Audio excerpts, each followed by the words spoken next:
What's up, everybody? This is your girl Erica from the Classy Climb blog. I am bringing you a very special Wednesday update here. We're talking about the Black Blockchain Summit in 2023 in Washington, D.C. at Howard University with none other than Jimmy from By the Block. Listen, I know people get nervous when we start talking about blockchain and Bitcoin and all that good stuff, but I want you to hear it fully and then put your questions in the chat and kick it off. Introduce yourself to our audience, Mr. Jimmy. What's good? Absolutely. What's up, Erica? First of all, thank you for having me. Once again, I love every time I'm good to come on and chop it up with you. My name is Jimmy. I'm one half of By the Hood. By the Hood is a community organization based out of Philadelphia. We teach the power of ownership in the community. And one of our biggest platforms is our camp for the youth in the summertime, the By the Hood Ownership Camp. But outside of the camp, we do a lot of speaking and a lot of teaching. So we consider ourselves educators before anything else, but we work within the community.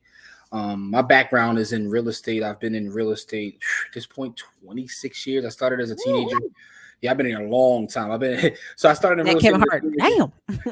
Yeah, pretty much. Yeah, I started in real estate as a teenager. It's been my lifelong mission is to study the valuation of land and property, which led me to becoming a Bitcoin enthusiast about 2016. So since then, I've been studying. I went this far as getting a certification in Bitcoin. So that's one of the other things that I educate on is Bitcoin, because believe it or not, there's a lot of correlation between my study of real estate as well as Bitcoin, which is, like you said, we're going to talk about this Black Blockchain Summit, which is why I've been invited to be a speaker for my second time at the Black Blockchain Summit. So that's a little bit about my background. I basically love anything dealing with real estate, finance. So that's kind of my wheelhouse. For sure. And so I love bringing you guys on because you can go layers in this. The other day someone said, well, Earn Your Leisure's like economics 101. You already should know some of that stuff. And I go, yeah. That's why my channel is like economics 405, 502, 606, right? There is a clip I'm going to show, but I'll wait a second. And it's basically Mike Rashad in Panama buying a portion of a property with blockchain.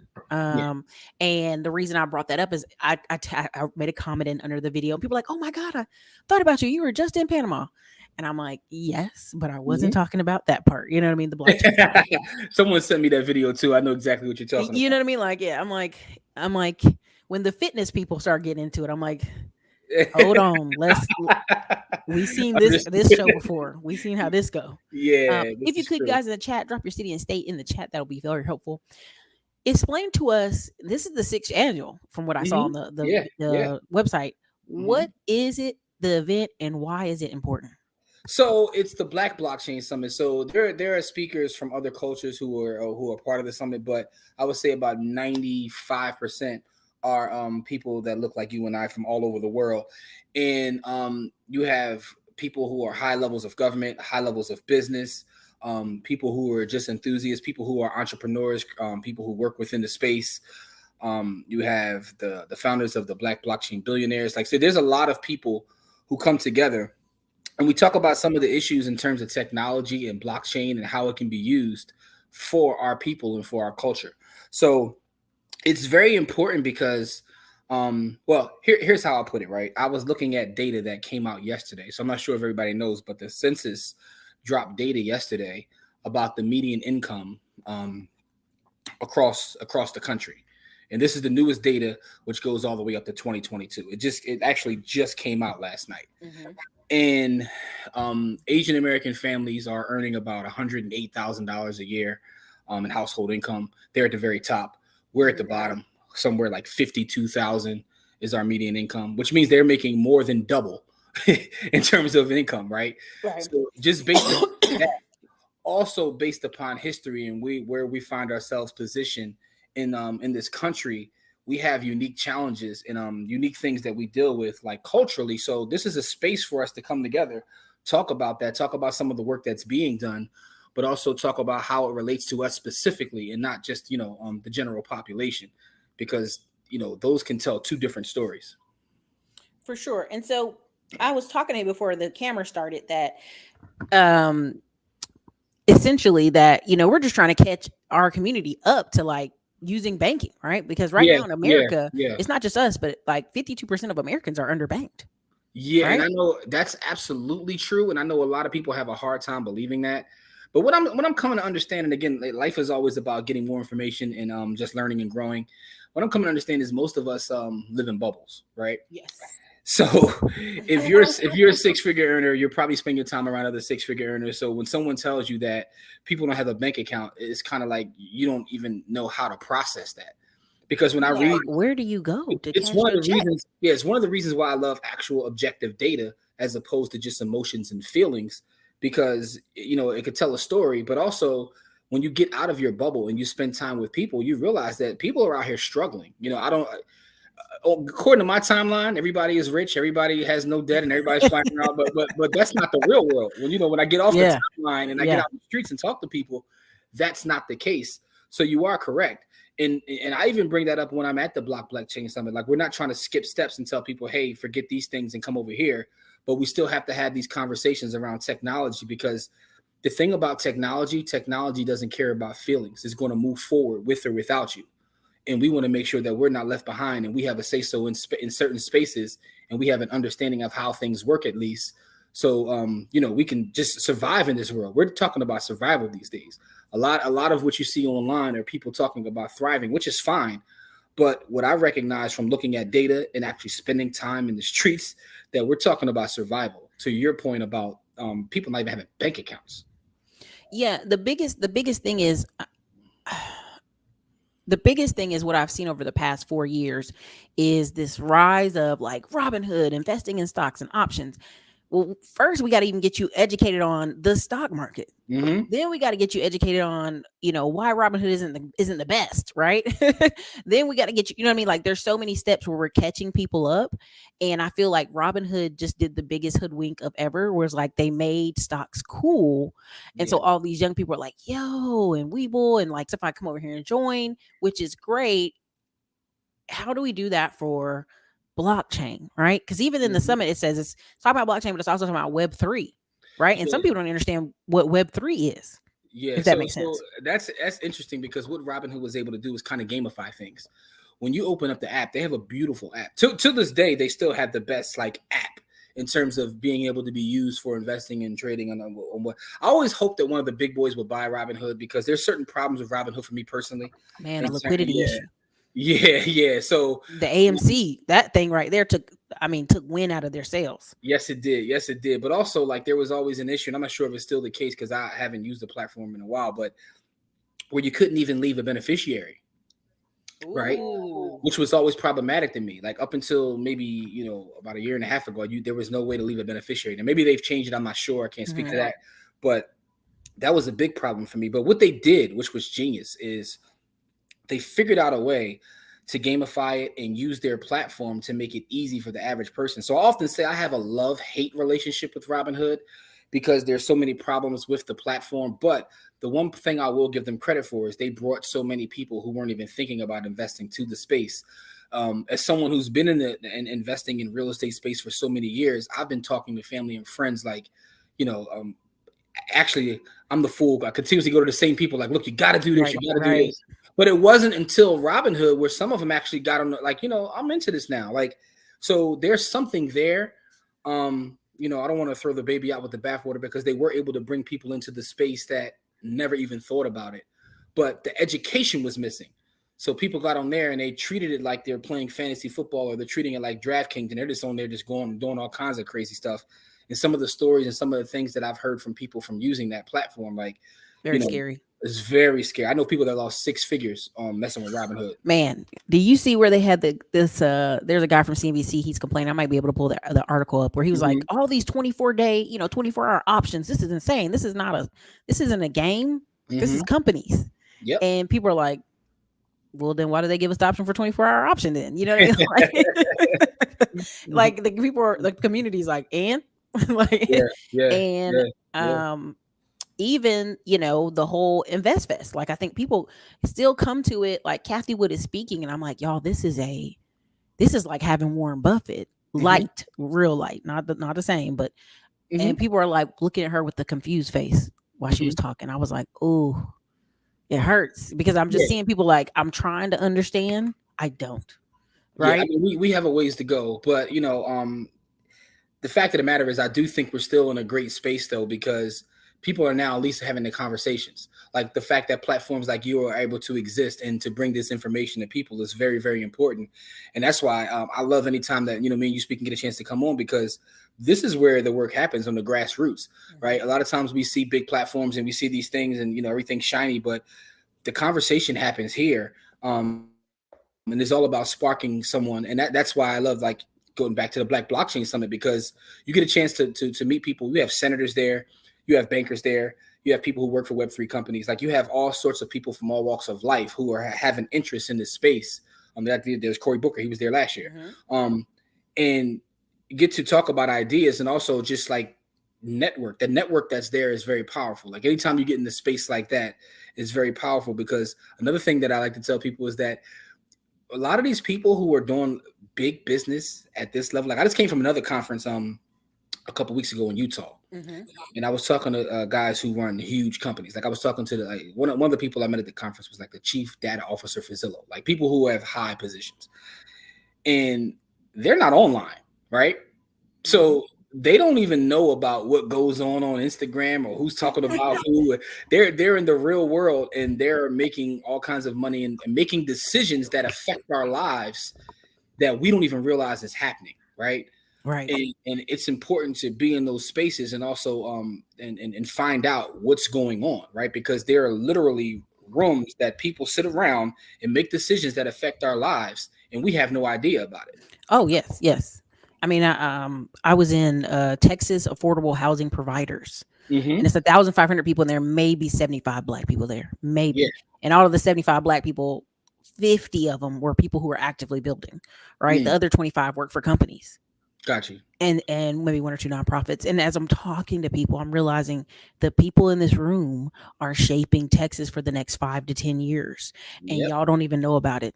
Half of them ain't even online like that. Like, some of the people cards I got, I was like, "Oh, you can just hit me up on Instagram." They're like, "Oh, I don't even do Instagram. Yeah, and My that's wife always, does it." it's always funny to me, because at the same time I'm like having these conversations, people are sending me inbox, like, look what such and such said about such and such. I'm like, I'm like, the internet's not even real. It's almost like a second world. Like, it's almost like a second world, right? Like, all this craziness goes on the internet, and well, certain people don't even like exist there. well, you ever heard of third places? It's a whole like theory of third places. Like, Okay. um, there's dissertations on it, but essentially you have work and you have home. But Okay. historically, we've had a third place, whether it's church or a bar or this hangout spot, a park. New York is Central Park. It's this Hmm. third place that everybody can go. Anybody can come in and out. And to me, that's unfortunately the internet has tried to take that space, and it Hmm. isn't. It isn't doing its job, right? Because Yeah. it makes these weird silos. It Um, absolutely does. I just read mhm, an article from the Atlantic, and what they were saying, that the thesis of this article was that if you look at the data over the mhm, last decade or so, all religious institutions have seen a decrease in members. mhm. But because of that, the humans have an innate need to be a part of something. So that's kind of moved online, which is why you see people, whether they're left wing, right wing, whatever it may be, that has kind of taken the proxy for the church, Yep. which is why groups like, whether it be MAGA, whether it be Black Lives, whatever side, it doesn't matter what side you're Right. on, Right. Right. people were, it's almost like it's become their God. And Mhm. so it's like taking the place. Um, and that's why the internet is a weird place, because you have bubbles in real life. But then when I realize is, how you always talk about, you got to watch who you're around, you got to watch who the Yep. company you keep, and all those things. And then people talk about that offline, but that same thing applies online, right? If you're in an echo chamber and you're in a bubble and you're not really seeing what's going on in the real world, or you're just hearing people who just regurgitate the same things, now, Right. whether it be the red pill, blue pill, whatever, wherever you fall, like, it Mhm. doesn't matter Mhm. where you fall, but people are now worshiping that online. And that's like an interesting but also scary thing that's happening, because meanwhile, you have other folks who are online who are shaping how we have to live. Exactly. And I think that's my biggest thing when I try to come on here, and like, people like, "Oh, you're always doing videos from your car." I'm like, I'm actively in meetings. I'm actively going to community Yeah, stuff. I'm yeah. actively going to, like, Austin's getting ready to try to, we have like a 300-acre park here. They're getting ready to try to chop up a piece of it and do something. And people Mhm. are like, "Are y'all not paying attention? They about to, like, mess with the water, the fish, build this concrete stuff." Like, this is a public park that they're trying to privatize. Mhm. That's like coming to New York and say, "We're going to privatize New York, Central Park." People would be in outrage. They'd be going Yeah, crazy. yeah. Um, and so I try to show people, like, these things are tied together. Mm-hmm. All right. And so I'm going to show Microsoft's clip now, and then we're going to go back to Yeah, yeah, talking more yeah, about this absolutely. because I want them to understand that, like, a couple years ago, I think it's 3 years ago now, 2021. Yeah. I got to see the guy who worked with Ty Lopez, who is actually a doctor. He's actually like well studied, like he's up there in the knowledge, right? Mm-hmm. And he was like, y'all, they're going to be tokenized real estate. I'm Mm-hmm. going to be able to be in India somewhere, and regularly I couldn't buy real estate in America, but now if I use this token, I can buy a piece of real estate in America. Mm-hmm. And everybody in honest eyes are like, what? Like brains are just fried. And this is a room full of real estate investors and builders for 20, 30 years. These are people, older people. Mm-hmm. And he was like, I know y'all don't get what I'm saying, but wait. He's like, I'm just trying to be neck deep in it so I can be on the front of the curve, not the back. Mm-hmm. And that's what I'm trying to get people to understand. Like there's like this massive move going on in our economy, Yeah. and we're just trying to get y'all to get a bank account. Yeah, yeah, You know what pretty I much. mean? Yeah. Just get you the bank account. Right now that I got you in the bank account, now we can talk about Robinhood. Now we can talk about stocks. Now we can talk about options. Like I was explaining, someone explained a 1 year option to me or something. And I was sitting there like, oh, that's amazing. He was like, Nancy Pelosi bought Tesla. And if you would have put this money in Tesla, Erica, and then a year later, this would have happened, you could have cashed out at any point. And it took Mm-hmm. me a minute. Like, I think I messaged you. I messaged a couple of people. I think I Mm-hmm. messaged Dave. I was like, does that make sense? What he's saying to me? And even me, who's like studied, well studied, it Mm-hmm. took me a minute. And so I couldn't imagine trying to explain some of this stuff to people who are not under 25. I'll just put it that way. Under 25. Yeah, yeah, Who yeah. are like, "Oh yeah, yeah, that's cool. Whatever." Mm-hmm. Let me go here. Pull it up. Let me get to it. I'm getting to it, y'all. Hey, take your time. It's all good. I know exactly what you're talking about. But while you find it, I just want to say that Okay. you're right, right? So again, we have data, which tells what the story that's really going on, and we have people's perspective. But when you read the actual data, um, you start to see that people don't have bank accounts. People don't Mm-hmm. know the basics. They don't have the basics down. People don't even have money saved for an emergency, Right. right? So, but then people try to skip steps and Mm-hmm. get these exotic things as opposed to working on the fund. Because here's the thing about investing in finance, right? Right. It's going to sound crazy what I'm getting ready to say, but to become a millionaire is not even difficult. It's not. I mean, It, it's just not. It's if just you, not. it's not. But here's the thing though, because one of the things I realized about investing over the years is once you get good at investing, it's actually pretty boring, Mm-hmm. right? But the fact of the matter is, people try to make it this big, sexy thing because most people online are selling to you. I mean, Right. that's just what it is. I mean, Mm-hmm. but it's a battle that you have to face to figure out, like, how do I just focus on this thing and build this thing over time? But yeah, so but technology always plays a part in that, and this is why we always have to stay abreast of what's going on technologically. Yeah. I basically was in a meeting, and this guy had built 4 properties, and he was stressing because he couldn't sell them. Mm-hmm. And they did the math. They're like, how much it costs to build you, da, da, da. And they were like, well, your valuation's at 1.7 million. You only Mm-hmm. spent like, half a million to build these. You'll be fine. You're a millionaire. And if you could see this half Mexican, half black boy's face, like, I'm a millionaire. He's like, yeah, yeah. Network wise, you're a millionaire. And he Yeah. could not. It was like real life watching somebody get hit by a car. Like what? Well, because what's interesting about it is what we're shown to be a millionaire is a lie, Hmm. right? All right, so we're being sold this bill of goods all the time, and it's being so consumerism and marketing are just so powerful in this country, Hmm. and we're being sold this idea of what it looks like to be a millionaire. So a lot of times when you reach that point, you say, I don't have a boat or a private jet or flying Hmm. around like that. Like so you don't. It's hard to like reconcile with that. But the fact of the matter is, like success is boring. Shot the ray gun is what he says. Success is very boring. You Very just boring. yeah, you figure out something, you continuously do it, right? You really do. You build a skill, you invest, and time is the other factor. Will take care of itself. Hmm. But getting started is important.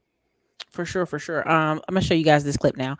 Okay. There's a guy called Budget Dog, and it's a white dude, and he used to work for Deloitte, whatever, Mhm. Deloitte, however you say it. And it was funny because he was like, "Yeah, just time. Like it's just you buy something cheap, a house, you keep rolling. Yeah. It's just a time thing." Mhm. So you could see people's eyes be like, "What?" Like he's making a ton of money off Instagram, and Twitter by just telling people common sense stuff. Yes, he is. I've seen him on both. And I just be laughing. I'm like, do y'all understand the difference in the marketing that some of our people are selling us, which is fancy, fancy, fancy, and this Hmm. guy going, hey, you just do these 3 steps and that's it, like, and keep it boring, and Yeah. so um it's like parenthood. I'm not a parent yet, but when I have friends who they're on the year 3 of like, yeah, I gotta get bath time ready. I'm like, girl, you've been doing bath time and snacks for 3 years now. I What's the was having problem?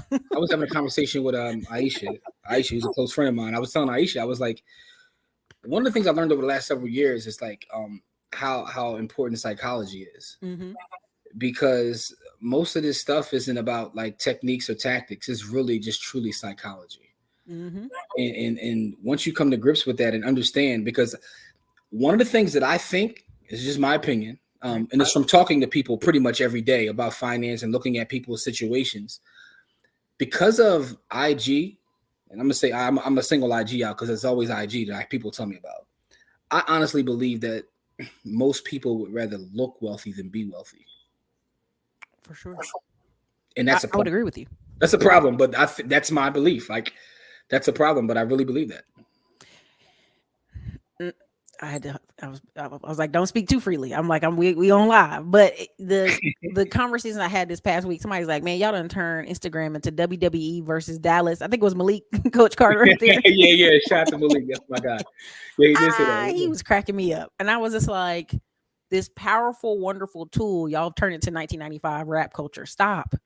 Like, Hmm. use the tool for what it's worth. And like, if you go to somebody else's Instagram, you will not even see the same thing. That's how powerful this algorithm is. It's like you won't even see some of Algorithm, that silly stuff. algorithm is crazy. Insane. But then you have to ask yourself this question, right? Hmm. Why is it that that kind of stuff gets the traction that it does? Some of the people that engage in the WWE stuff will post like just regular things, and it doesn't get the traction that WWE stuff Right. gets, right? So then you start to think about what is it about the psychology of the people that are watching it? Why is Hmm. this interesting to them? Um, and that's what we really got to get to. Why does this interest you? Right, right, right. Well, even Tom Cruise, he used to be out Wilmington, North Carolina. Now he's in Miami. He does these posts on Section 8 rentals. And Hmm. he's like, if I post regular, boring, positive content, he's posts about kicking out Section 8 tenants or something crazy happened at a Section 8 property Hmm. or people doing fraud, off the charts numbers. And it's one of those things where you're like, the what is it about negative news, rage news is triggering to people. So Yeah, people like drama. they love it because their life is boring. Really, usually they're on their third year of putting babies in the bathtub. Okay, let me So, put this. yeah. So and Dave just said it right. And so it goes to how they feel about themselves, right? Mm-hmm. So now it's really not even about the people they're watching. It's how they feel about themselves. Right, right. You know. Okay, I'm gonna push the audio and it's gonna go over us. So I'm gonna be quiet. Hmm. Much that I wanted to, and that's it. And as this property appreciates, so will my money. It's a smart investment. I'm gonna teach y'all if y'all want to learn how to do what I'm doing. This is how you get into real estate, get involved in real estate without having hundreds of thousands of dollars or even tens of thousands of dollars. You can start with something like $100. All right, so just tap in. Stay tuned. Peace, y'all. I'm gonna get right into it. Right now, I'm in Panama City, Panama, and you see me here in this video touring a condominium that's being built that I recently purchased. Well, I didn't purchase the entire thing. I purchased a portion of it through the blockchain, through decentralized financing, right? So instead of me putting up all this money to buy the entire thing and going through escrow and all that goofy shit, I just use Web3 to purchase however much that I wanted to, and that's it. And as this property appreciates, so will my money. It's a smart investment. I'm gonna teach y'all if y'all want to learn how to do what I'm doing. This is how you get into real estate, get involved in real estate without having hundreds of thousands of dollars or even tens of thousands of dollars. You can start with something like $100. All right. All right. So to follow up on my last post, I am back from Panama here in my office or my warehouse, putting some work in. But this is what I did. This is what you can do. Now I know that real estate can be scary, but it's the best thing to invest in, right? Your money will always appreciate. Now, real estate is scary because it's so expensive. And some people feel like, yo, I don't have a 60 grand, 50 grand, whatever, right? But you could do this with $600, $500, right? Because it's tokenized, right? You're using a blockchain to purchase the real estate, right? Now, so you don't own the whole thing, but you own what you paid for. Here's the thing. Let's say it's $600. As the property appreciates, your money appreciates 700, 800, 900, whatever, right? And you're still making money on the fees from the Airbnb, the rental, so on and so forth. So your money is growing and paying you in multiple ways, like straight dividends, all right? So listen, we're teaching this. I teamed up with ARC. They've been teaching me. That's why I went to Panama in the first place. Yo, it's crazy. It's mind blowing. You got to use this blockchain technology. It is the future and it is the right now. I don't trust and I don't fuck with traditional institutions. These banks, fuck them. They're crooked, they're evil, they're corrupt. And you think you own your shit, they own it, right? This is real ownership, right? All my assets is on my ledger that I own, right? In my secret location. So anyway, I'm trying to put y'all up on game. The link for this class is free. Okay. We had to stop first. We had to stop. Because half his stuff is spelled incorrect on his page. And I know why he does it. There is an actual reason, a study that shows when you misspell words, people actually pay attention more. Really? Which is weird. It is. And it also makes the person who is not highly educated feel like, oh, well, he misspelled a word too. So it's not, it's not a problem. Like, let's keep rocking. That's interesting. I guess you'll get some. They've been doing studies on it. Engagement, even if it's people saying you should spell this right. And meanwhile, all they're doing is giving you engagement. Like, I went over to this white guy page, and he's super. I mean, hedge fund manager. Stuff was misspelled, and like you can see people comments like, "Hey man, it's misspelled." He's like, "We know." Well, like he just was laughing. Like he was like, "We know, right?" So that's interesting. And did you hear the part where it said ARC? That's why I wanted y'all. That's why I played that for you, because I said, "Let me see what Jimmy got to say about that." So, and again, I don't know what specifically. So I'm not talking about what he's doing. So here's the thing: I've been in the blockchain space and the crypto space since 2016. But the one thing I'll say is this, and people get upset when I say this. And I say this every time I'm at the Black Blockchain Summit. I'll say it again. The thing about this space is you have to be very, very careful, because I would say about 98 to 99% of it are scams, right? Bam. Right. And this is someone who's in the space. I'm just being very transparent, very upfront. Is so much scamming going on, because you talked earlier about liquidity, and there's so much liquid around. And when you don't have the protections of someone to come in and protect you from yourself, there's so many rug pulls. There's so much scamming that goes on in the space. So you have to be very, very, very, very careful about understanding what chain it's on. Because here's another thing about DeFi. 99% of the things on DeFi aren't decentralized, right?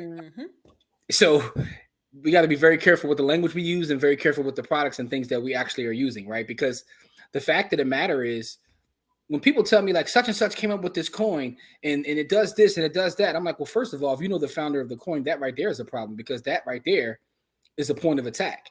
They have too much control right there. So you have to be very, very careful with this. Now, from a technological standpoint, everything he's saying is possible. And again, I'm not saying his is a scam, because I don't know what it is. It could be in that 2%. Maybe it is, maybe it isn't. But you have to be very, very careful in dealing in this space, because this space does allow you to kind of take control of your own value.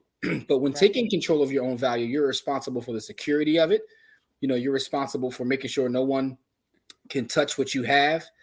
And that's why you always see hacks and things of that nature. Like, as someone who's been in the space, like when he even said I was on my ledger, I don't even use ledgers. Like, but again, that's his business. You know what I'm saying? It is what it is. But the fact is, I say that often and people get upset, but it's the truth. The truth is, think about it. If I'm a scammer and I can come into a space where I can steal from you and you can't call the government, you have no protection, guess where I'm going to spend my time at? I'm going to spend my time there. You know what I mean? I'm going to spend my time there, because you're going to put into, and people will put so much money into these projects that just don't make no sense. Listen, I went to Panama. What are you 3 times? Solving? And I want y'all to understand that you can buy property for $150K and rent it out for $1,000, because it's a retirement haven, and a lot of the Jewish folks out of New York are coming down there. Young ones, not older, because the young folks are flexible. Older folks like, hey, it ain't broke, don't fix it. We're gonna stay in Philly, New York, and upbeat Northeast and keep it moving. The reason they're going to Panama is Panama has always been this place where people are washing their money. Think about it, right? If I can create a REIT and I can still have fractional ownership and do all the things that he just talked about, Mm-hmm. but I still have a level of protection, being able to have reports that come every quarter, what have you. Mm-hmm. Why wouldn't I just go there? So that's the problem with some of the blockchain things. They're trying to solve problems that don't exist. Thank you. Right? And that's the problem, right? But now what they'll tell you is, well, the reason we're using this is because we don't want to have to report to this person. We want to have this truly. But why is it? Why? Like, you see what I'm saying? Like, Panama don't play either. Panama is bank ran. Like I wish I could give y'all so many more tours to Panama, mhm, but because of like life planning and children and stuff I'm trying to do, I have my own schedule. You know what I'm saying? But mhm, when I was there, they had properties from 150,000 to half a million. The mm, guys building the $500,000 projects, they were never marketing to Americans. mm, They were marketing to South American folks that are not us. And not when a, their money got funny, oh, okay, let's market to Americans. And then Jewish and Brazilians and you name it. Like when you get down there, you'll see what I'm talking about in the Panama City part, mm-hmm, right? And when you go further out into the country, Boquete, other parts, it gets back normal, right? You can buy like 3 buildings for 150. It gets normal. Panama City is just crazy because it is a bank haven. mm-hmm. Every corner has 2, 3 banks. There are loaded guns on every corner with protecting the bank. Um, so if someone tells me, hey, Erica, you want to go, and this is in America too, so I don't want y'all to act like we're saying anything weird, but in San Diego, there was a house for Mm-hmm. 350,000. I'm like, oh my God, that's amazing. I'm going to buy it. They were like, no, you're 1/8 owner of this house. You can only get a few weeks a year. But in general, what we do is we rent it out Airbnb and then we just split the profits. So there's something else, right? It's this narrative, Mhm. like I'm not trying to come off as the anti-crypto guy because For sure. I'm a Bitcoiner, but my Yeah. shirt right now says "Stack Sats or Die Trying." Like I'm a Bitcoiner. But what I will say is this: it's this narrative that F the banks, they're going down. And one of the things I like about spaces like the Black Blockchain Summit is you'll have bankers come there, people who EVPs of like some of the biggest banks, and you'll realize that they already have their foothold, right? Mm-hmm. And when you start to study banking, you start to realize that banks don't lose, right? Mm-mm. Because their business is predicated on being the ultimate middleman, right? Yep.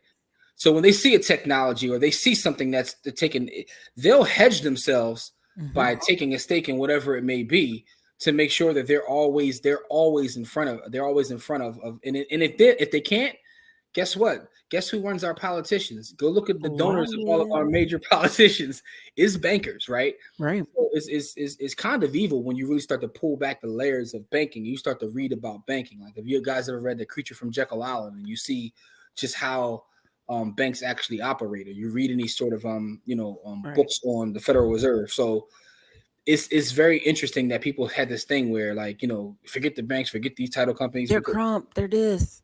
yeah, I'm like like, uh. like, I'll put it to you like this.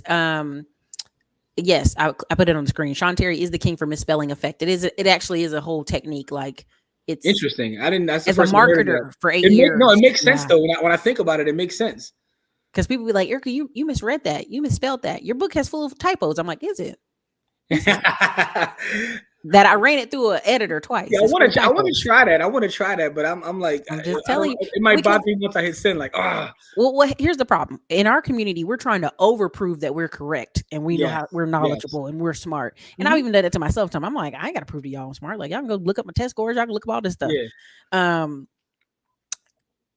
and we don't have to do that because there is a power in the Donald Trump. Who did he market to? The Yeah. average guy. Yeah. Come I on out mean, here and say what you want to say about yeah, him, but the marketing piece is like amazing. he somehow made people who have nothing in common with him believe that he's fighting for him. Like, think about it. It's a billionaire from Come New on, York, right? So I get your point. Like, he's a come on. billionaire from New York. What does he have in common with someone in the middle of the country who has no money, right? So, yeah.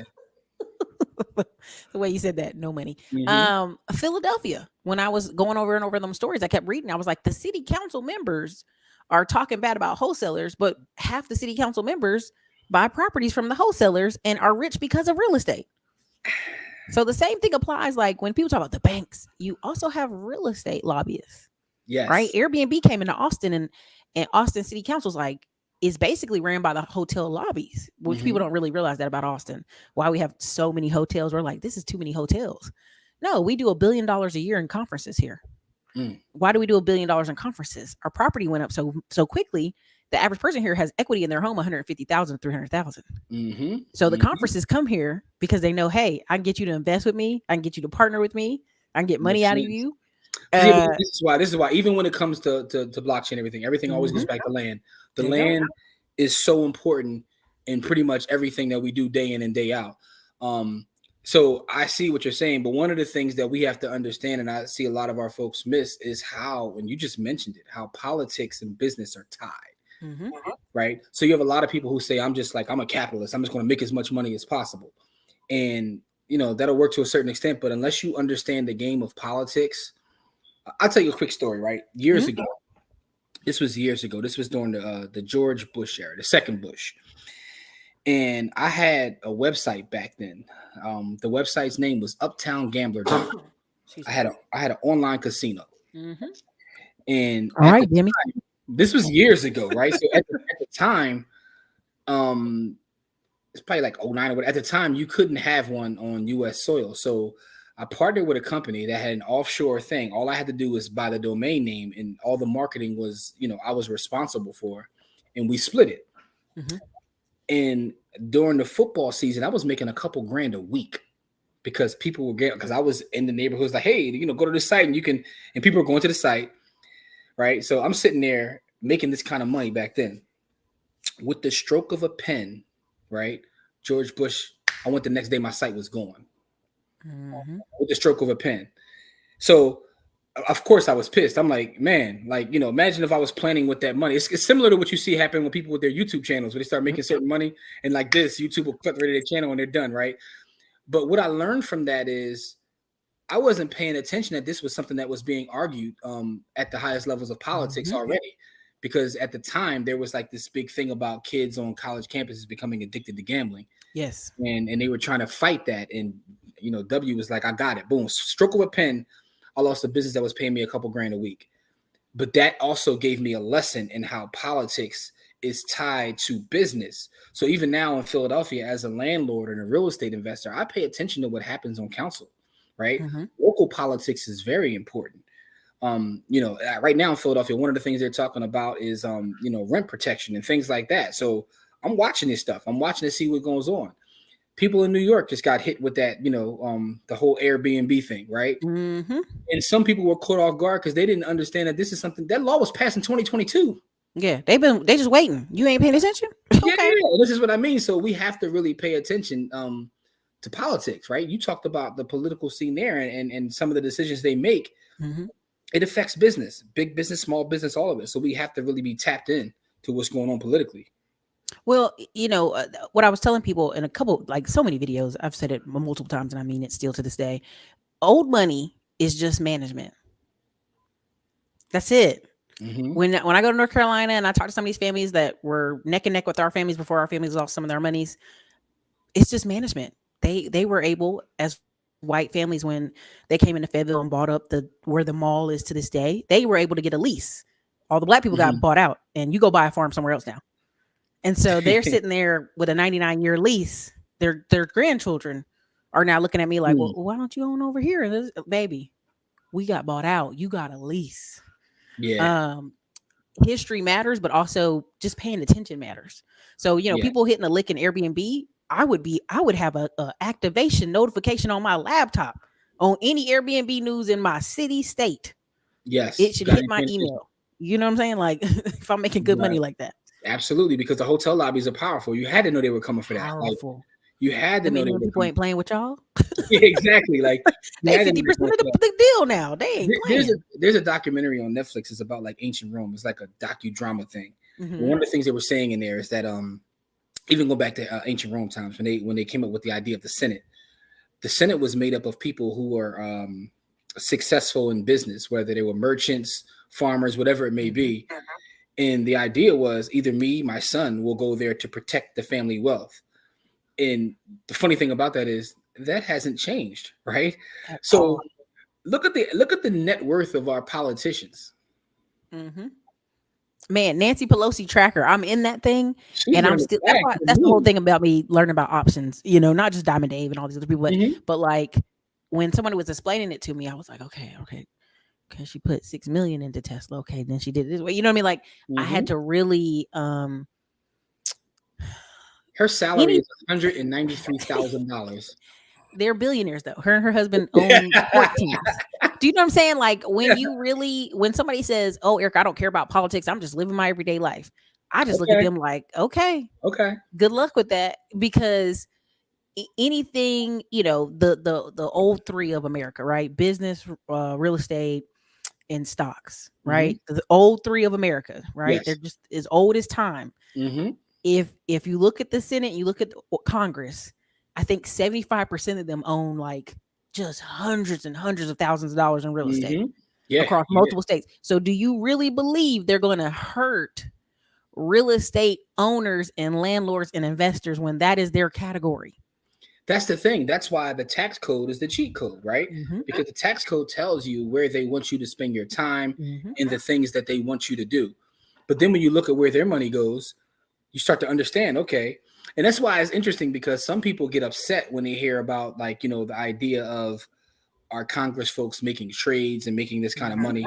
But there's a huge amount of people that have told me I'm okay with it. And I say, what do you mean you're okay with it? You're okay with them doing this? And they say, yeah, because they got more to lose than I do. Yeah. So by them having so much tied into the system, they're not going to let this thing fail. They're going to drop missiles or do whatever they got to do to make Like, sure this thing is running. They was like, so while they're running their bags up, I'm gonna run my bag up because I know they're not going to let it fail. I mean, that's their perspective. But mhm. I sat back and thought about it. I was like, yeah, like they're not gonna harm the system because they're making so much money in it, right? Well, Which is Even Obama, when they got up there, all of them, okay, all of them, what? Okay, I can write books and I can do speaking events. Okay, I'll, you know what I mean? all of Like, them, all of them. but that's the thing. It's like, this is why the reason I brought you on to talk about blockchain is I can see the movement forward. And when Nancy Pelosi dropped a bunch of money, it was at XRP. If I'm not, I don't want to Mhm. misquote. I think it's XRP. A bunch of them dropped money into XRP. I'm like, hey, pause on the games. Everybody pay Mhm. attention. Why are they putting all this money over here? Why is everybody doing that? Um, but you have to actually be awake to even notice that, right? Yeah, you got to pay attention to You what's got to pay going on. attention to You got to that. pay attention to what's going on. And the thing about social media now is they have people that like watch that stuff, but you have to be locked into that, right? And this goes Hmm. back to what you're talking about your algorithm, right? If What are you you want to watching? see, what are you watching, right? Are you watching what's really happening around the world and how things are changing? Or are you on the shade room worrying about like who's doing who with what, right? So, and that's what's interesting. And even the idea of bricks, right? I saw someone just Hmm. mention bricks. Hmm. That's something that's like I really have thought deep about that in terms of what they're going to do against the U.S. dollar. But here's the thing that historically speaking has made our country what it is. Like we have let go of that button before. Like no other country has really let go of that button before. So we are willing to do things that other countries aren't, right? Hmm. Um, to kind of like succeed as a country, right? For sure. Shout out to my brother Diamond Dave. Diamond Dave taught me a lesson a long time ago. I don't even Hmm. know if he remembers this, but we were having a conversation. He told me, he said if he said if you had a black kid and a white kid and they were sitting there and they're both hungry, right? He said, would you just feed the black kid and let the white kid starve, or would you help both? And I said, well, because of who I am, I would help both. Like I can't see a kid sitting there starving. He said, and that's why your people will never win because the other they'll let your kids sit there and die. And I'm like, I get it, right? So I said, Listen. but he was listen. He was teaching me a lesson. Okay. He was teaching me a lesson, but He was. I caught it though, right? I'm like, you're right. Like, so there's something about us as people where we're forgiving people and we're like, it's just who we are, right? We'll feed and take care of Yeah. strays and dogs and I cats and bring all I that. bring it Yeah, up all in the this time. conversation about bricks because our country they don't care about feeding both kids. They will like so when I look at what's happening with bricks, I think that there's a lot of it to me is kind of like, it's a distraction a little bit, Hmm. right? Because then when you look at all of the entities that are involved in bricks, you start to realize that they have their wealth tied into our system as well. Heavily. America's the cleanest dirty shirt in the pals, what they call us When on you look at NBC those every day. Fortune 500 companies, right? If you look at Mhm. the S&P 500, you look at the top companies, like, and you start to look at all of the different sovereign wealth funds or the people that have their money tied into, say, Facebook, Google, Amazon.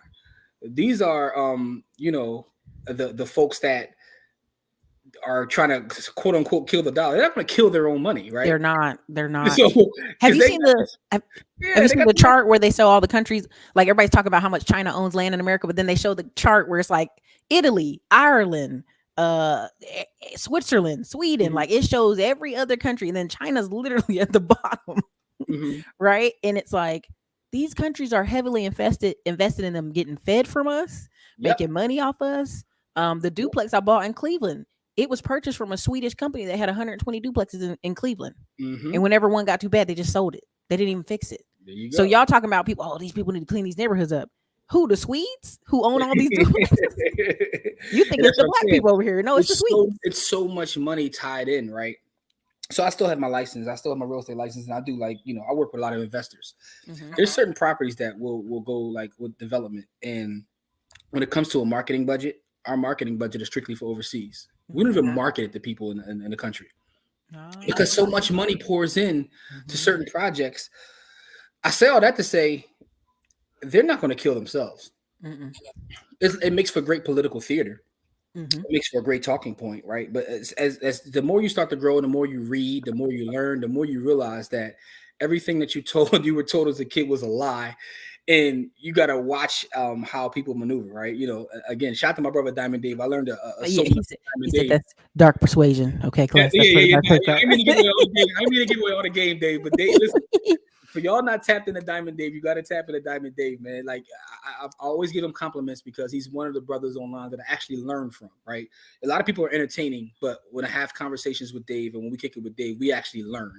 Right. And he makes me think, and someone that can make me think, I really appreciate. So, yeah, that's the dark persuasion right there, Yeah, man. shout out to Diamond Dave. He has a live options training October 21st in Atlanta. Y'all don't miss it. I saw some of y'all already bought your ticket. I'm telling y'all, don't. He only doing a small group. Don't miss it.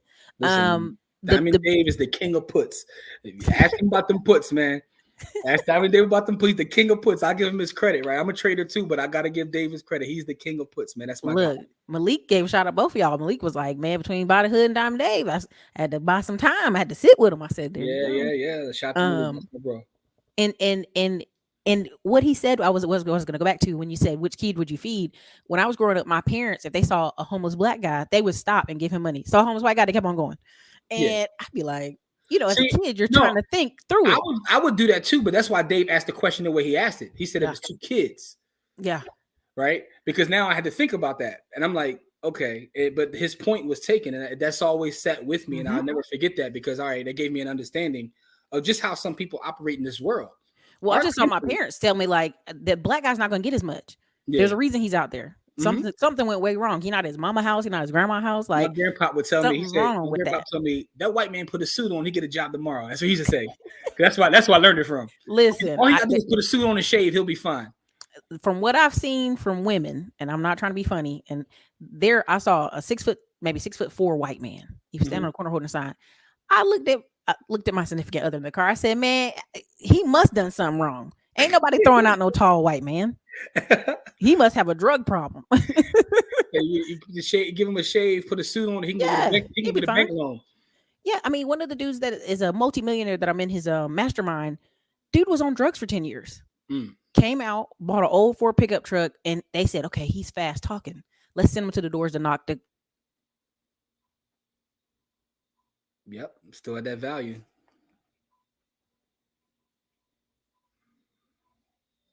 Oh no, my screen went out for a second. I'm sorry. I can Anyway, see somebody I hear you now. I hear you somebody now. taught him affiliate marketing, and then the sky's the limit at that point, basically. Got you. So the whole point of that story is there's a lot more grace in other spaces that we don't have as a community. Just being Yeah. honest, we don't have it as a Mhm. community. We don't get that space. Real quick, what was your thoughts on Elon Musk got in trouble as far as dark persuasion? He said smart people should be making more children. When somebody asked him why he on his 13th kid, he said only the smart people should be making children. I think it's pretty funny. But my thing is this though: how do you how do you gauge that, right? Because one of the things that I've realized from the internet is, um, a lot of folks in here don't have no brain or don't know how to think. They at actually all. sit around and wait for someone to tell them how to think. For sure.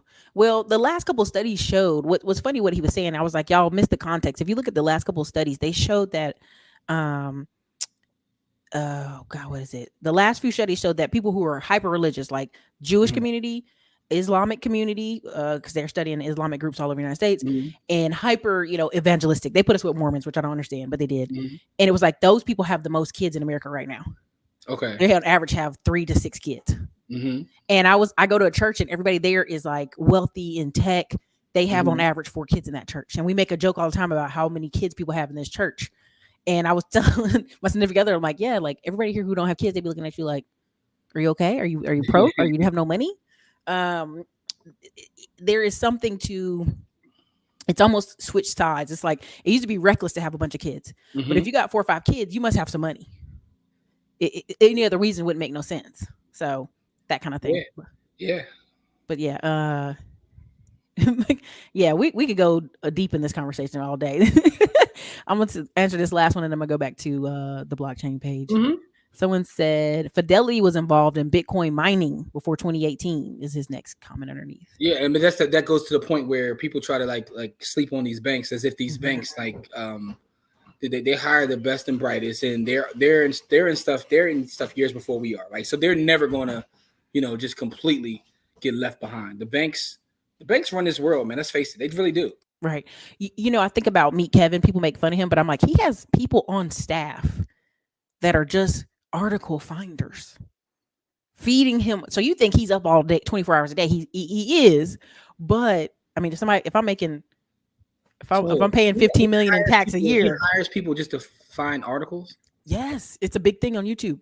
Like I'm gonna Wow. go to Vid Summit, and people don't like it when you put them on camera like that, but essentially finds people to find him articles, cutting edge information on hedge funds, all this stuff, and then that's how he is always like, let me read the news to you. You know what I mean? That's interesting. I was Mhm. wondering because I look for articles too, and I'm like, yo, he always stay with the. Sorry, but that's not now that makes sense. When I had a 23-year-old working for me and she was doing social media every day, I did she was doing all reach out for Okay. article interviews. I did 80 podcasts in 4 months. Mm, That's all her job is every single day. Right? gotcha. So imagine somebody all day long finding articles and then got to write you basically a book report, Got you. Got you. right? So Okay, yeah, that they're going makes to make sense. that money. Now that kind of like makes sense. So just kind of looping it back. So back on the blockchain. Hmm. Now, if somebody comes, what are they going to learn, right? Because I see they got essay contest, they got a pitch contest. Yeah. So you You have know, people there pitching their businesses. You have some of the biggest players in the blockchain space. hmm Last year, the Winklevoss twins were actually part of the proceedings. I'm not sure if they did this year, but it's so many people in every walk of life from the blockchain space who will be there. There's different panels talking about different things. The part that I'll be speaking on, which is on Saturday, I'm speaking on a panel about blockchain and how it can be used, from a socioeconomic standpoint in the right. community, because again, that's where our work is. Our work is with the people in the community, so that's kind of what we're talking about. But yeah, so it's a number of things. It's about the new Hey, technology. Jimmy Song, I see you over here. Yeah, it's about Jimmy Song. He's big in the space. Lamar Wilson, Naja's amazing. So yeah, so it's going to be it's a loaded event. Any questions that you have, you'll get answered there, but you'll also be able to see how the people that look like us, some of the things that they're doing, companies they're building, and just ideas. The thing about it is ideas, right? Just, Yeah, I was Corey, about to Corey, say, Corey, I was she about to was say this there. man looked familiar, but Yeah, that's my bro. That's my bro. Yeah. that's So, his school professors look. So yeah, so like it's again, man, it's an amazing time, and you know, you'll be surprised at just some of the use cases that people are finding or just studying, right? So there's a lot of Hmm. also academics there who are putting time into studying how this can be used. But Watch also, out there. yeah, there you go. But also, what you'll see is you'll see how current businesses they're already in the loop. Some of the people that be Hmm. like, oh, like and someone mentioned in the comments earlier about like you have to be careful what the anarchists talk. That was a great point. And I'm gonna tell you why it's a Yeah, great point. yeah. The thing about being in the space for a long time is I used to go to meetups back in like 2016 when I was trying to learn myself. Yep. And there was like a huge contingent of like anarchists. I'm talking about you would go into a room on a meetup and dudes would be having like AK-40. Like it was like a whole bunch of like anti-government guys. Yeah. 2017, you see a little bit less of that. I say by 2018, 2019, you start seeing bankers in three-piece suits there. It's like, oh, the whole room changed, right? Mm-hmm. They And went to go talk about women's. but you start to see that you know, some of the big players like Wells Fargo, JP Morgan Chase, like they're already in the space, right? Mm-hmm. And but that's why you have to be careful with narrative, because sometimes the narrative, like you see the narrative in terms of Jamie Dimon, his thoughts on it. Like they're trying to get an ETF now. A couple of years ago, he said he'll never do anything with it. Yeah. So watch what people do, not what they say. But people forget. People in 3 months, people forget internet, enter everything. Oh, absolutely. That's 3 months. They like, you can come back with it. Listen, if Jay Morris just go take that 5 acres, and this is my little segment, I can cut it out if you want me to. If Jay Morrison took that 5 acres and built a bunch of affordable housing on it or something, boy, they'd be like, see, he was coming back with it. You know, he was going to do it right. People want to forgive him. People absolutely want to forgive him. Like, you know, they like him. And that's the thing, right? So I was having this conversation. Me and Corey dropped a podcast today, and part of the conversation in that podcast, and by the way, you can check out our podcast at By the Hood. Part of the conversation I was telling him that sometimes as someone who's into data, and I'll show people data and say, hey, this is what the data says, but people don't really move off of data. They move off of emotions. Yeah. And if someone can make you feel something, right? If someone can make you feel something, it doesn't matter what the data says, right? And you're attacking their judgment. Exactly. So he made people feel something at a certain time. So it doesn't matter what the facts say. Like people want to defend, like, you know, so I was telling people, I was like, did you notice how Tulsa, Oklahoma has been paying people to come there, relocate for $10,000 so they'll buy a house? And I said, that's just to dilute the local population that's there from the original race riots. And everybody's like, oh, Ericka, that's crazy. I'm like, no, that's really what that is. Because a lot of Africans took that 10K and moved there. They not gonna care about the same thing as y'all do. If you talk to people that actually grew up there, like I've met people that grew up in Tulsa, and they talk about the fact that they don't even like discuss that at all locally. At all. Every couple of years they keep finding graves. Like they went to go redo the projects in this one part, and it was like 400 bodies underneath, and they were like, was this a graveyard? They're like, no. I was talking to a guy, Kevin, Building Bread, I think is his name online, but he was telling me how, like, in school and things like that, like, it's not even talked about. People learn more. People learn more, like, once they get online and they see all the documentaries and books, like, but in that local area, like, they don't even discuss it. It's like, it's the same thing happened somewhere East Texas of here with some crazy mess going on, and they lost like 1,000 black people. They're like, oh, they moved, and then they came back later and said, oh no, they didn't move, they're dead. Their bodies are here. Wow. Like the census went from 1,000 black people to 0 black people, and they were like, oh, they just all moved. And I'm like, no, it's never that easy. It's never that simple. It's never that easy. And this is why I brought you on to talk about this, but also I want people to understand, like, when I meet black people against buying real estate and against investing, I'm almost looking at them as an agent. You know what I'm saying? And I'm like, I'm for real. The history of this country, everything about this country is like, do you own land and can you protect it? Are you invested and can you protect it? Yeah. Yeah. So when I hear people saying, I'm gonna go to Africa and I'm gonna go to Zanzibar and I'm gonna go to Thailand and I go, well, when you go to Thailand, you can't own any land. Yeah, I can. If you have a wife and you have to put in her name. Do you know what I'm saying? Like I just learned something. You just put me down with something. I didn't know that. So when men are like, I'm gonna go overseas and I'm gonna go do this, and I'm like, you'll never own anything. Yeah. So wouldn't I, as an American, if I want to get rid of smart, competent people, I'm be like, yeah, you should go overseas. There's an actual go to Africa. I'm trying to remember the name of the book, but the premise that the book was making is there's been all these studies about third world countries, but the reason that we're able to succeed the way we do are because of our laws surrounding land ownership, because that's its own economy. Yeah. It's one of the biggest economies. When you think about the idea of land and real estate, think about how many people actually make a living just off land and real estate, right? So to if me, I could go back in time. And I even say this in terms of like, keeping with the blockchain space, right? Mhm. Some of the biggest players in the blockchain space, they don't make their money from any sort of cryptocurrency. They make their money because they own the land where people are paying rent to put servers, right? Right. It's almost like the gold rush, right? Where the people who Mhm. sell the denim jeans and the shovels make billions of dollars. It's the same thing, right? So because land will always have value. It just always will because everything needs land. You need talk about technology. Everybody needs land. Yeah. Period. I mean, that's why when I see all these buildings, people are like, why are they still building these buildings? I said, oh, y'all don't think y'all going back to work, do y'all? But you Hmm. are. Hmm. Like, and that's something I predicted 3 years ago. I said, listen, you're going to start seeing them offer jobs for 90,000 to 120,000 here in Austin. But if you want to be remote, they're going to offer you 55, 65. Yep. And now this year, I've been showing people on Indeed every day. I'm like, you see this? The same position, you're going to get 90,000 to come in office or Yep. even be hybrid. You're going to get It's 56 to be home remote.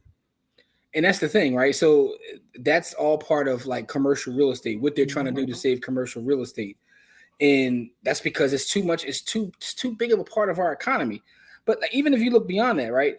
Go look at not investment advice, but ticker symbol DLR, right? Digital Realty Trust. And We work with them. look at their performance over the last several years, right? So they're a company that is a REIT, but they specialize in setting up warehouses and things for people to have servers.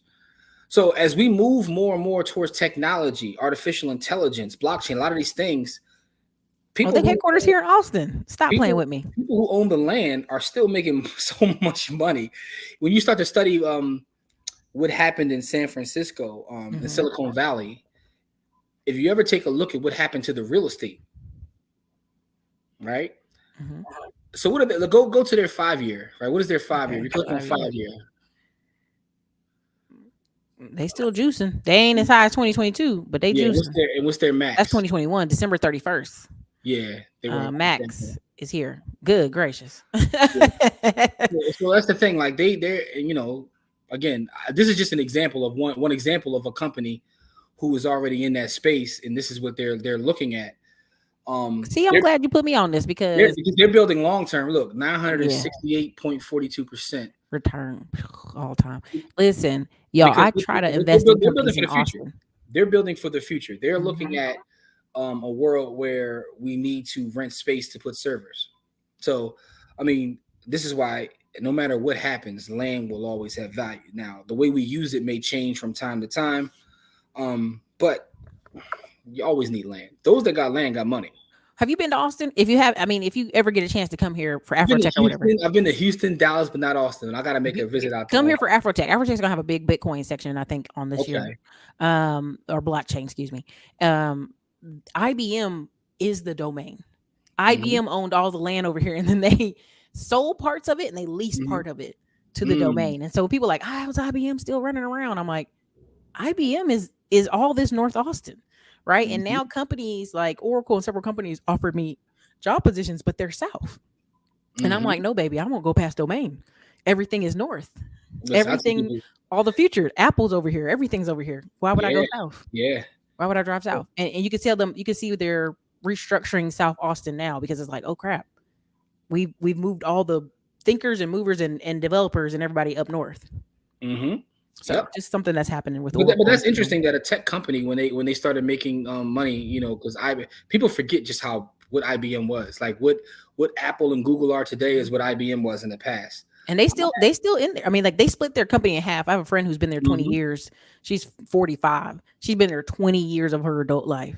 My They split the godparents, company in half and she works for the other side now. my godparents who were from Philadelphia got a job at IBM, and it actually made they had to relocate, but because they relocated, they got taken care of to North Carolina, Ooh, and yeah. They was living big. they retired early on just middle management, but got that IBM stock and retired nice and early and lived amazing lives, still living an amazing life based Mhm. upon their affiliation with it.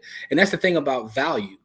When you talk about value being created, it's not just the founders of the company that have value. It's anybody within there, right? If people often talk about by the time that Steve Jobs died, he had like 1 to 2% of Apple is all he owned.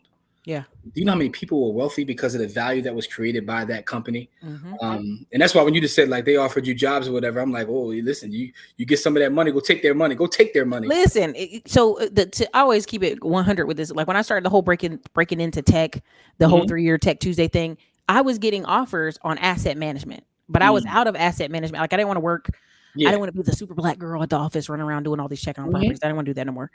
But I got a few certs, Ben had them, and I had friends who've been in all these tech companies for years making 150, 180. So when you tell them people out here struggling on 30K, they look at you like, what? Who does that?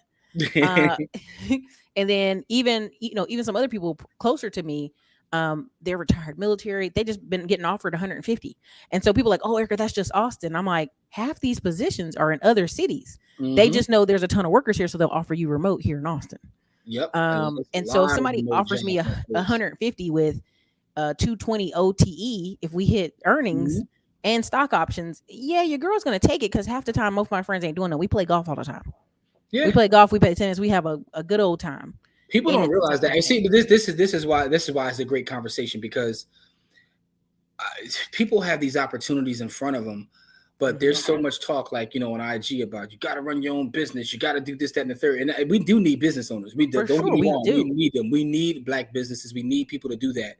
But there's a lot of money getting inside them doors and taking that value and then bringing it back to the community as Man, well. Jimmy, listen, Listen. listen. If I could tell you, my friend Lane, who's an engineer out of California, only reason he became an engineer is he wanted to be able to afford to live in Hawaii where he was born. Mm-hmm. And he ended up connecting with all them engineers from all those years of working at those companies. He's been able in 4 years to buy 37 mobile home parks and apartment buildings. See, And so but when then so when people are like, why would you do that, Erica? You're a business owner. I'm like, all my business is run by VAs. And really it's just when I'm live streaming, I'm here. I was like, so the so then money's in those offices. what happens is you build up enough by taking their resources that you know what I realized through the pandemic and talking to people is most people don't hate their job; they hate their commute, right? Right. And then also, what another thing I realized is one of the only jobs I've had in my life. I worked for Johnson and Johnson for a couple years ago, Johnson and Johnson, baby powder. and I was working in Johnson and Johnson. I was in a management track there, and I'm walking around and I'm talking to these people. It was so many multimillionaires who just walked the Hmm. hallways, Yep. and they were the ones that taught me. They were like, I got stock. Like my options were like my options vested in look at my paperwork. I'm worth a couple $1 million in J&J Hmm. stock. Now, this is years ago, and what I realized is, and the guy told me like when you don't have to be somewhere, you don't hate your job at all. In fact, Thank you. they started buying in. They were like, That's yeah, Todd Millie. they would watch Yeah. stuff all day. Like, look, they would start talking about the company like we, us, this, that, and the third because they felt like owners, Hmm. right? So Hmm. that's why we have to be careful and also like if you start to study and read and you read some of the writings of like Thurgood Marshall, that was his Right. philosophy. His philosophy was us getting our foot within these spaces and then bringing folks with us and taking these resources because value just moves from place to place, There you go. right? So we got to figure out how to grab that value wherever it may be, whether that's starting your own or get your foot in the door and taking the value from somebody else. Here's the even crazy part, Jimmy. Here, the bank's here, right? Mm-hmm. The banker, when I went to go get some paperwork, he was like, "Let me tell you something. Your business does great. That's good. Yeah, yeah. We really don't loan on ecom. Let me tell you, if you go get you one of these tech jobs and you make over 96,000 a year, we'll loan you whatever because we Mm-hmm. know you'll be locked in here." And he said, and then if they give you a hard time, put a bunch of stock. Get your account up to 100,000 Mm-hmm. and then take a securities loan against your stocks. And he's like, the bank never says no to people after that. He's like, after that, we got you. We Yeah, locked in neck to neck. y'all business partners. Y'all partners. And so that's what I Yeah. was telling people. There's a method to the madness. There's a reason I'll be talking about tech for the past 3 years over and over. But I've just seen so many black people who like, once you buy the car and the house, what more is you do? Are you just vacationing every week? You're not. You're gonna have so much spillover money I because met a we're guy so used in our community living less. I'm meeting people that It make was a guy 180. I met as in the real estate space who was Mhm, he was an employee at Google, mhm. and he would come into like Philly and these places and make these huge all cash offers. And then one day we just got a conversation. He was like, I don't even have no money. Like I don't have cash like that. He said, so he did exactly what you just said. He would take his Google stock. He had a relationship with a bank. He would put it up as collateral. They would give him the money, but because he had the liquid cash, he was buying all these different properties. Yep. Refi. Now his stock is free, and now he has all these properties that are cash flowing. And he did it like this is a regular Google employee, a regular guy, but now he has millions of dollars in property and still has his Google stock, There you right? go. It's a whole different game because I'm like, he's making all these cash offers, like, and it's not like hard money. He has Hmm. actual cash, but what it was is he leveraged his shares that he got from working within a company.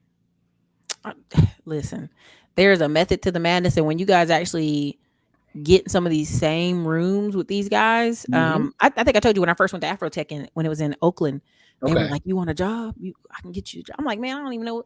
He said, "It don't see, matter." and that's some of the He stuff that literally they went, too. Facebook sent us here to find black people. That's what they Wow, sent us here wow, to do. Like, wow. they didn't give them no instructions. They like, I don't care. Bring them. We'll train them. And because they were already under fire for years now. And a lot of these companies are, and people get mad when I say that. Like, yo, now's the time to take advantage of that. Use your melanin to as a weapon. Like, get in the rooms and get that equity. Like, what we talking about? Man, listen, the Texas housing providers, like literally one of the bank parties we went to, the lady said, "Listen, every week for the past 6 months," and she's black inside this bank, right? She's working. She's like, every week, the CEO has been like, "Y'all need to find me black developers." Like, he ain't mixing no words in the sentence. Yeah. Not Latino, not Asian. He said black developers. Our bank is under attack. We have to provide funding. Hmm. And she's like, "Well, you sending this email out every month, like every week for 6 months. Like, why aren't we just doing events somewhere where black people are?" Basically what she said. Hmm. And he was like, "That's good thinking." Now she just made a random comment in Yeah. this, and now she getting promoted. You know what I'm saying? It was There you crazy because she was like, I guess everybody was scared to say it, go. and she Hmm. just the only one could type it. You know, she black. She's like, "Hey, look, like, let's just make an event," and I'm not gonna give the name of the bank, but they're in the New York Philly area. You know what I'm saying? So I was like, "How y'all not finding black people in Philly and New York? Hmm. Y'all got to get out of here with that mess." So yeah, they're. I mean, these companies, these banks, like, look, we getting deep in the combo, but you know what I'm trying to say. You know what I'm trying to say Absolutely, for absolutely. sure. Say that, but this is why it's one of the greatest times of ever to use that to get in these rooms and get in these companies and listen, Hmm. go get that equity, go get that, and also get the knowledge that you can bring back to your folks. Yeah, yeah. So people are going to come to this event, blockchain. They get to learn about blockchain. They get to learn about opportunities. They're going to hear you speak. What day you're speaking? You speaking multiple days or I'm just speaking one day? Saturday, so I'm speaking Saturday. Yeah, I'm speaking Saturday. I'm on a panel which is about using crypto within the community, like from a socioeconomic standpoint, how we can use it and how it's affecting us. Man, there's so many great books on Thurgood. Let me see if I can find one in here. Look at my Hmm. yeah, there's so many great books on Thurgood Marshall and but that was one of his philosophies. And it's funny because um there's one book called Justice for All. That was Yeah. a pretty good one. Thurgood Marshall in his own words is another one. But the thing about it is one of the him and Malcolm actually had had a disagreement because a lot of the times Malcolm if he wasn't feeling you, he say what he said. He would call him Uncle Tom because he said on the Supreme Court and this, that, and the third. Right. But he was like, I'm trying to work within the system. You can go outside and do all that, but they had a lot of beef. But I like to read both sides of the argument. And Well, I mean, we need a ton of business owners, but we also need people to be well funded in yes, business. And yes, so that's why I'm always telling people, I'm like, the reason you're going to start seeing so many black people out of tech make companies, like, I've run into, like, Robert Smith is great, right? That's mhm, great. That's wonderful. He just sold his company. He's here in Austin. But I've met like 7 black tech folks who have software companies here, yes, and, yes. but you never hear about them. And so it's like, Because a lot of these folks aren't even online. They don't even they're care about not social media because they're too busy doing the work, really right? building a company. And Ingrid is another one. Here's a good one. And this is probably the best one. It's called Thurgood Marshall, American Revolutionary, by Juan Williams. So that's a good one too. So yeah, there's a lot on Thurgood Marshall, but that was one of his philosophies, in which is why he felt like getting on the Supreme Court was good for him because he felt like he can make a change from within inside the system. Right. And Um, then they replaced them with a token person. So I mean, yeah, it is what yeah. it I is. mean, I mean, it is what it is. that's how that's how it played out. But Listen, yeah, I got offered to run for city council in Georgetown, Texas, and when I figured out, like, oh my god, I'm so honored, I realized they just wanted me to run against the one minority on the council, which was a ooh, Latino business owner with a family. I said, dude, why would I run against him? They're like, oh, we're gonna mhm, put $3 million behind the campaign. It's gonna be great. I'm like, wait a minute. I'm now gonna be the token Republican. Oh yeah, no. And yeah. so you got to realize, like, there are people actively actively working. Like when I went Hmm. to CPAC won't plan. CPAC was like, hey, we need 1,000 Black and Latino people to run in these cities. We gonna Yeah. put money on y'all. Where y'all at? So, Do you hey, know somebody? folks out there, listen, get in these spaces and make moves happen. Make moves I'm happen just telling you that's but really and how it also the works. key is once you get in these spaces, right, and you get opportunities, bring somebody else. That's the key. The key isn't Right. to, a lot of folks get in spaces and they get in these places and they start to look down on everybody else. Like, I Yeah. don't even be around you. Like, you know what I mean? Like, don't be that person. Get in this space, but bring somebody with you. Like that to me is revolutionary work. Like you help save one family or help one person.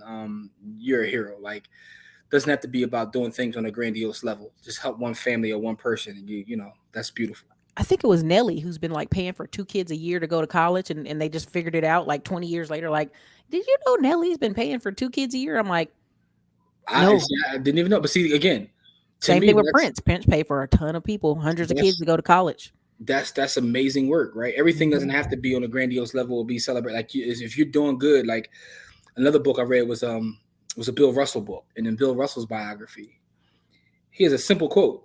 He says the key to everything, right? He says we can get philosophical, talk history, but just do good. Like, most of the time, Mhm. we know what's good, we know what's bad. Just do good and treat people right.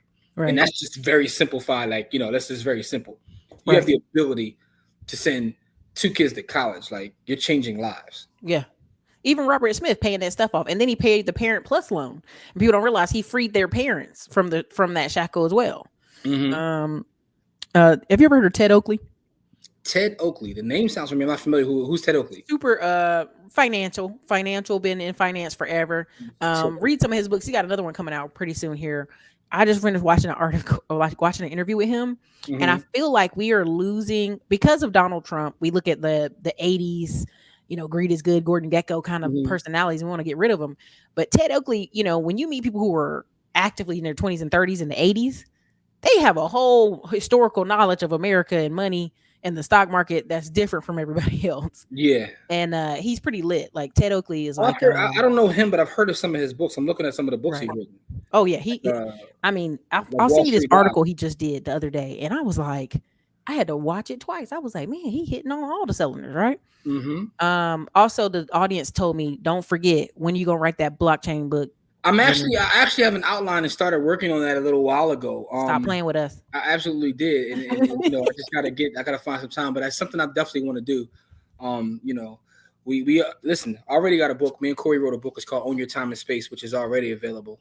Send me the link so I can promote Absolutely, it. I got you. I'm in my new affiliate marketing stuff I've been doing. I've Okay, been yeah, we on running Amazon. ads on some stuff. Okay, so yeah, like, are you Amazon affiliate, like, and all that? Oh yeah, oh yeah, Oh yeah, I'll send you the Amazon. I got you. I'll send you a link. yeah. I've already written 2 books, like, so I've written 2 books already, but that is my next one. Is on it's going to be Bitcoin specific. It's on Mhm. Bitcoin, and the value there, because to me there's a huge parallel between Bitcoin, like not crypto, but Bitcoin and real estate, right? Mhm. And when you study real estate from an analyst perspective, from a valuation perspective, you realize this is why I'm always high on. I always continuously say, get you some land, because land will always have value. And the parallel with Bitcoin is that because of its built-in scarcity and because of how it works, it has that same thing that land has with Right. the scarcity, right? Um, and it's not like all these other things that are out here claiming to try to solve problems that don't exist for the most part. Mhm. And to Correga's point, Imaginary partners problems. yeah, the imaginary problems. So it's doing one specific thing, and that base layer on Bitcoin has value. So anytime you buy a Satoshi, which is takes 100 million Satoshis to equal 1 Bitcoin. But I tell Mhm. people, don't worry about buying a Bitcoin. Buy Satoshi. Stack Sats is what I always say. Mhm. So anytime you buy that, you're buying a piece of that base layer, which will always have value. So we'll see over time how it's built in scarcity, and every time we have a happening and less of it's available, it becomes worth more. So every 4 years, you tend to notice that run, and then what happens is when the run stops, people don't talk about it as much. So a lot of people who were in the space a couple of years ago and the Oh, crypto, they gone. yeah, they're going, yeah. Right? So, but what will happen is you'll see the next 2 years they'll be back. Right? So Well, and that's kind of the problem is like the marketers hit it, right? And I mean, marketers like, ruin if everything in the world. Like that's just what marketers it ruin is. everything. We ruin Instagram, we ruin everything. They ruin I mean, everything. Yeah. it's the same thing with like business funding Mhm. and like all that stuff. And you're Oh like, my god! I don't even want to get all the. Oh god! go ahead, listen, go ahead Because and listen, rant. Listen. you're gonna get so many people in trouble because there's so many people that come to me like who got took these business funding courses. First of all, Hmm. we gotta stop even calling it business funding. Like, what are we doing? People are just running up credit card debts, that just like are just ridiculous. They're And I just kept trying to tell people, I'm like, I'm only teaching you this as a way for you to like, my middleman's the millions. Like, I would go to Apex Entourage. It's a white dude named Ryan Stewman. He's a Mhm. great salesman. All the white men in there, when they would talk to me, Jimmy, they'd be like, oh, yeah, I had like a 20, 30K credit card. I Mhm. started this HVAC company. I hired a person to answer the phones. I hired a person to do this. And that was it. And so when I meet most black people, they're like, I don't have enough money to start the company. And I'm like, I just met 15 white dudes who had like one credit card. So, but the thing Just is, get one. a lot of times we get caught in spaces where people tell us how to get the funding, but they don't Yeah. bring that next part with it. Right. So people are taking this funding and they're like doing nothing but doing things to floss on IG, Vacations. taking vacations and all this kind of stuff. And it's like, yo, Mhm. you got to pay that. Yeah. How are you going to service the debt? Right? You got to I find a way remember, to service the man, debt.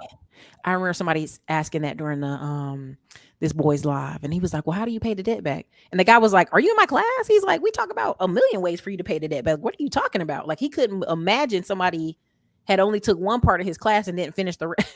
He Yeah, was so yeah, angry yeah. on live. Because I once was people tell like, you how to get "Oh, the he money, that's mad what with they're going to y'all. do. He That's mad what with they're going to y'all." do. So Yeah, and but to Correga's point about the I'm sorry. Bitcoin standard, Hmm. absolutely. I it's one of my that's probably the single best book on anything with blockchain or Bitcoin. For So sure. if you had to read anything, if anyone is looking to get into Bitcoin, read that, the Bitcoin standard, because it does a great job of giving you a historical perspective of why it's important. Y'all, Um, I'm gonna put these links in the description. I mean, in the description and in the first comment when this video renders. Yeah, yeah. Every time I come on here, I love books though, so that's why. But the Bitcoin Standard is probably the best book in terms of anything to do with Bitcoin and PFC. I agree with you. Do things to earn satoshis. Hmm. What about this Absolutely. one? Whether that's play games, use cards. So I prefer BTC, right? And Okay. I'm gonna tell you why, right? Because I run my own node, and by running your own node, I'm able to have a copy of the entire blockchain. Bitcoin to me is the only truly decentralized cryptocurrency there is. I don't even like to call it a cryptocurrency because to me and the way my mind works, there's Bitcoin and there's everything else. Right. um because the way that Bitcoin operates, the base layer of Bitcoin is so powerful, it's not trying to do what some of these other things are doing. Now what I find interesting is, so some of the things that run on Ethereum I find interesting because I look at them as like tech companies. Right. But the reason people are using ICOs or using coins are because they're just trying to get some liquid money. Honestly, it's a faster Well, way to get liquid money than they're going through going through other parts. So, but and the Bitcoin, loans they just got, yeah, Bitcoin's not trying to do that. right? There were people who got loans, and it was like a Hispanic sisters. They were had a food truck in New York, and nobody would give them any loans. Like they had a Mm-hmm. little food cart, New York Gotcha. Times Square, and it was on the cryptocurrencies. That's how they got loans. Mm-hmm. And so I'm like, there's this. The bank's been doing funny business for a long time, like very discriminatory stuff, and then it's like the coins are like, you want these coins or not? You want some coins or not? You gonna pay it back? Okay, here. Yeah, yeah, yeah. Very, very simple. Kate, thank you, Kate Diggity. Hey, Kate, Diamond, they appreciate that. Appreciate that. you shouldn't. You shouldn't. You Nah, shouldn't. They be no one making fun of should. Kari every time I bring him on to my Barry White voice. That's This my man bro. been That's my drinking. bro. This man, I'd be like, boy, I bet he had a hard time in high school. Y'all That's was my giving him a bro. hard time. That's my bro. Yeah. Um, any closing thoughts, and where can they find you online? Absolutely. So PFC was gonna answer that question. Yeah, it's called the Fiat Standard. Is the book Oh, you're I'm sorry. speaking of, which is also pretty good. Like he's Hmm. he's pretty good. But yeah. But anyway, my closing thoughts are just to pay attention to what's going on in the world. Like so, a lot of times we get caught up in our bubbles and our echo chambers, but there's a lot of people doing great work. Ericka, I want to say thank you. Thank you. I love coming on having conversations with you. We always have great conversations, and like your Dave, just like Diamond Dave, Hmm. Kamari. There's people doing great work, but also bringing your attention to things that are going on in the world, and everything is connected, right? Right. One of the things I like about I'll end with this. One of the things I like about the TV show The Wire, why I think it's the greatest TV show, I is still ain't watched it.